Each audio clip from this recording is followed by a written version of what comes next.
right, so I know things can be kind of confusing, and I'm going to teach you how to make a histogram about our volume and our bean coloration percentage. So instead of what we usually do, which is highlighting the whole entire chart, all you need to highlight for a histogram is the data that you collected. So today I'm going to be looking at the approximate dark coloration percentage. So just highlight your data here, and I put it here. So then you paste, and it's coloring percentage. Make sure that there's no percents after your numbers, because otherwise it will not turn into a histogram. So once you have all the data that you want, either yours or the class data, you're going to just highlight it like we normally do, insert chart like we normally do. And now mine came up histogram. A lot of kids that I've been working with, they've been coming up as just like a column chart. So this is what a lot of people have been getting. So if yours looks like this right now, after you just highlighted your data, this is not what we want. We do want a histogram. So you're going to go to edit chart and make sure that it is a histogram chart. So it's probably not going to be under suggested because we haven't used it before. You're going to need to scroll all the way down, and under other charts, we don't want a waterfall chart. I'm not even really sure what that is. You're going to want the one that says histogram when you hover over it. So click on that, and then it should change.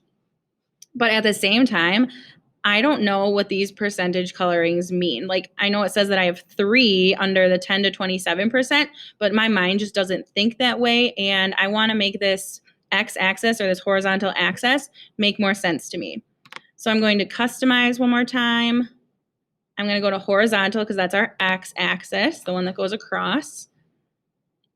And the minimum value, you'd have 0% colored, or 100% would be the maximum value. And then as you noticed, my chart started changing, and I can close out. And now it should reflect what I have. So from 0 to 20% colored, I have 1. So that would be my 15.